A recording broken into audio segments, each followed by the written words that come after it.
This is the 77 WABC minicast. Well, I am privileged to be one of the guests that will appear on the Cats Roundtable with John Catsimatidis tomorrow morning from 8 to 9 a.m.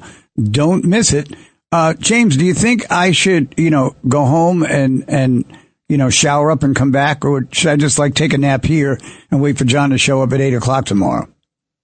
Yeah, that's a classic radio debate, Governor Paterson. You just have to ask yourself what you want to live with the most. The movement back and forth, the lack of sleep because you're going back and forth, or if you just want to have a less comfortable sleep there in the studio. So I've felt that debate. I've felt that issue myself. I'm not really sure what the answer is, but I wish you the best. 800-848-9222. 800-848-9222. James Flippen and David Paterson here on the left versus the right.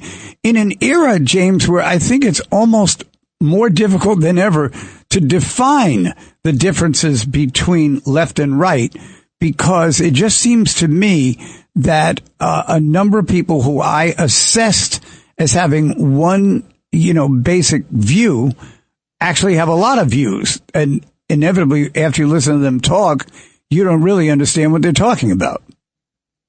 Yeah, it's well said. I mean, I think of the thing that we're dealing with right now, the Department of Homeland Security shutdown, while we have these terrorist attacks touching off all over the country, you're taking away funding from the Department of Homeland Security. I mean, if there's anything more disgustingly and nakedly political, I don't know what it would be. And really what the Democrats are saying right now, and I hesitate to even use that term because that used to mean something. Now it's just the D next to the Marxists and communists of America.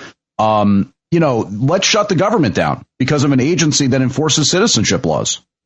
I mean, and they arrest violent thugs, by the way, and gang members and pedophiles and drug dealers and people who use machetes and machine guns. And this is what we're shutting the government for. I mean, these politicians are empowered by the same citizenship laws that they decry, right? They think anybody should vote, anybody should come across the border, anybody should have access to government resources. Doesn't matter if they're stealing left and right from taxpayers, as long as they came in here illegally. It's just so mind-numbingly stupid and opposite any sort of logic that it really does make you say to yourself, well, obviously, what a disgrace. But what is this supposed to be from a political discourse perspective? I mean, what are the reforms that ICE has to undertake for us to fund the Department of Homeland Security? I would love for the AOCs of the world, or the Chuck Schumers, or the Hakeem Jeffries. I mean, Hakeem Jeffries can barely put together an actual thought about what he's having for breakfast that day. But I would love to hear from any of these people a slightly coherent thought about what they actually want ICE to reform. So, James, I think you really opened the door to an issue that's even bigger than what you described. And I'm going to use myself as an example. I was elected to the New York State Senate in a special election at the end of 1985. So I've been I was in the Senate for a long time. And at the time, there were 61 New York State senators, 36 of them Republican, 25 Democrat. So, as you probably could guess, every time there was a bill, the Republicans won. About the most we could ever gain, in terms of either reciprocity or some form of equity in terms of the discussion. The only way to do that was to just get up and stall at periods of time. And I participated in that. I'm admitting it right now that I did do that. But what I never did is when the leadership was really asking for something that they knew they were going to get, and it was important to the state, and it might not have been, 100% of what I would have done in that situation, because they were the leadership. And we had some problems, while I was in the Senate. One was called September 11th. And in those situations, I think you have to pull together and understand that the leaders that you elected in the legislature came from the voters who put the people in the legislature who voted for them into office, and there's got to be some cooperation. So I said all that to say this. If I was in the House or in the Senate right now, And I don't take umbrage with some of my friends and colleagues that you called out. But the fact is that how much more foresighted would it have been if they all had stood up together and said, listen, we've got a real big problem in this country right now. We're going to war with Iran, and we are going to accept what the plan was and not create a shutdown, and we'll deal with that May, June, or whenever this crisis ends. I think you create a credibility so that even your most ardent detractors say, well, I guess that guy goes home and cares about his family like everybody else. But when you start to become that antiquated and just so far away from what reason would compel you to do, you get the reaction that you just gave when you spoke right now. Yeah, because I mean, look, the last government shutdown that we had, the last government Democrat shutdown was ostensibly tied to Obamacare. They said, we want these Obamacare subsidies extended.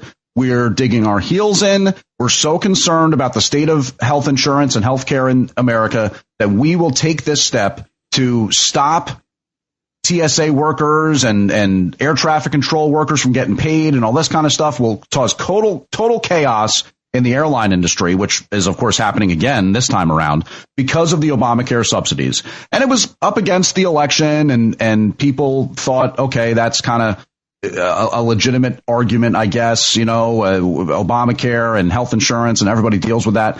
This time around, it's, again, some nebulous idea about ICE needs to be reformed. But what the heck does that mean? If you got together, and you're making the good point, Governor, that if there was adults in the room, they might say, hey, look, we're a member of these Gang of Eight meetings and stuff, and we know what's going on with Iran, and the talks are underway, and we don't want to take any chances here, and this is something we don't want to mess with. That would be the adult response. But I'm not going to give the members of Congress that level of expectation. So what about just actually doing politics the right way? How about coming out and saying, look, we're so concerned about these ICE agents wearing masks and the lack of transparency and the way that causes issues with identifying agents, and if they act bad or if they're breaking the law or whatever, we want to dig our heels in and say no more masks for ICE agents. Now, this would be a major fight, right? And it would be relevant to the issue on this side and that side. But at least you would know what the issue was. Exactly. We haven't heard anything quite that clear or even approaching that from the Democratic leadership. It's just, you know what? We're not really happy right now. We hate Trump, the Trump derangement syndrome, whatever. So we're not going to fund the government. Sorry. That's more or less what's being said. And it's, I think, in the end, to the average American, some are Republican, some are Democrat, but they watch this type of display.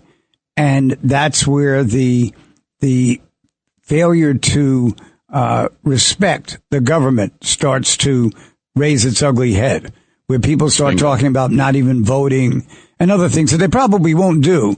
But for the moment, seeing results such as what we're experiencing right now, it's reprehensible. It should not be happening. Yeah. And in protest, I'm not going to even pay my taxes in April. Oh, wait a second. Yeah. The IRS is knocking on my door right now, Governor Paterson. Well, before you go, I would like to invite the audience to call in 800-848-9222, 800-848-9222. We're talking about Iran and what would be the next move after the president's victories of the last couple of days and other issues. And we're talking with James Flippen, who is distinguished himself over and over as a broadcaster here on the station. I'm just trying to keep up with him. And Governor Paterson, if you don't mind, I would just love to jump in quickly. You had the great Lizzie Radabali on the air at the top of the show here because we were talking about Pi Day. But I just want to say my day job as the news director thought that her newscast was excellent. Oh, so I just wanted to note that. It was. That's why I had to bring her in here. See? That's what I'm talking about. And I would love for us to get into the Save America Act at some point, because that's also, congressional, and it gets into all this weird threshold and the filibuster. And I'll just say this. I'll put it out there as a talking point, and you can respond, Governor Paterson. I know we got to hit the break in a second here, and we're going to try to get some calls in too. But is it time to suspend the filibuster? I guess. I mean, look, the modern Democrat Party, what we're talking about and what we've been saying for the last 10 minutes or so, it's just almost you can't do it. You can't reason or do anything with these people. I mean, they tried to throw Trump in prison. They arguably engineered a false outcome in the 2020 election. I have to assume the Democrats will abolish the filibuster next if they get the power to do so. So should the GOP. It is something that I struggle with. I will say that. It is something that I go back and forth on, and I'm not really sure what the answer is. Well, the fairness that I feel about debates and discussion compels me for most of the time to allow everyone who wants to speak to get a chance to speak. But when you are having a filibuster that lasts 5 or 6 days to the point that you have to rotate people in and out to keep the conversation going, it takes me back to when I first went to the legislature.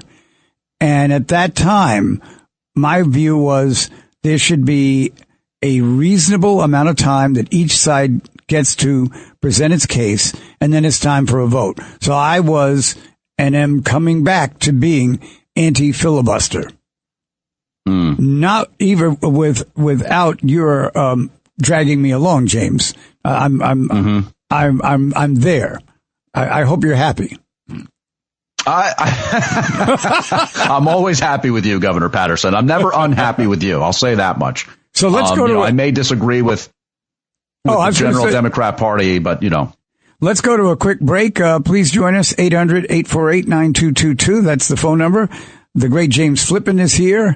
It is Pi Day, and it is a blustery Saturday afternoon. Good time for discussion. We'll be back right after this.